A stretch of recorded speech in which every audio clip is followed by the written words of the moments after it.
આપ જોઈ રહ્યા છો spark today news. Bhavnagar RTO વિભાગ દ્વારા સતત બીજા દિવસે ચેકિંગ ડ્રાઈવ હાથ ધરવામાં આવ્યું છે. શહેરના કાળિયાબીડ વિસ્તારમાં આરટીઓ દ્વારા શાળા કોલેજ પર જતા વાહન લઈને જતા વિદ્યાર્થીઓનું ચેકિંગ કરવામાં આવ્યું છે, જેમાં લાયસન્સ સાથે જ સગીર વયના વિદ્યાર્થીઓ લાયસન્સ સહિતના ડોક્યુમેન્ટ વગર વાહન ચલાવતા જે વાહન ચાલકો છે તેઓ પર કાર્યવાહી કરવામાં આવી છે. આરટીઓ વિભાગ દ્વારા કુલ 22 વાહન ચાલકો સામે કેસ પણ કરવામાં આવ્યા છે, જેમાં રૂપિયા 1.20 લાખ પણ દંડ કરવામાં આવ્યો છે. વિદ્યાર્થીઓને સેફટીને ધ્યાનમાં રાખી આ ડ્રાઈવ કર્યું હોવાનું સામે આવ્યું છે.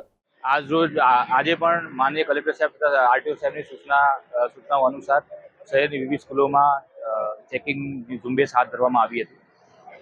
ચેકિંગ ઝુંબેશનો મુખ્ય ધ્યેય કે વાહનો વિદ્યાર્થીઓની સેફટી ના કન્સર્નને ધ્યાનમાં લઈને જે વાહનોમાં વિદ્યાર્થીઓનું પરિવહન થાય છે તે તમામ પ્રકારના વાહનોમાં મોટર વાહન અધિનિયમ પ્રમાણેના દસ્તાવેજ છે કે કેમ, યાંત્રિક વાહનોની યાંત્રિક સ્થિતિ સારી છે કે કેમ, પરમિટ કન્ડિશન તથા એવા ખાનગી વાહનો જેમાં વિદ્યાર્થીઓને બેસાડવાની પરમિશન નથી એવા તમામ પ્રકારના વાહનો વિરુદ્ધ આજે અમે ડ્રાઈવ ગોઠવી અને તેમને પેનલ્ટી ફટકારવામાં આવી છે.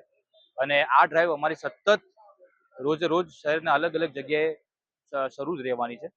આથી અમે આપના માધ્યમથી વિદ્યાર્થીઓના માતા પિતાને જણાવવા માંગીએ છીએ કે નિયમ પ્રમાણેના દસ્તાવેજ, યાંત્રિક સ્થિતિ અને પરમિટ આ તમામ દસ્તાવેજની ખરાઈ કર્યા બાદ જ આપના બાળકોને શાળાએ ઉપયોગમાં જે પરિવહનનો ઉપયોગમાં લેવાના હોય તો તેમને દસ્તાવેજની ખરાઈ કર્યા બાદ જ આપને બાળકને મોકલશો.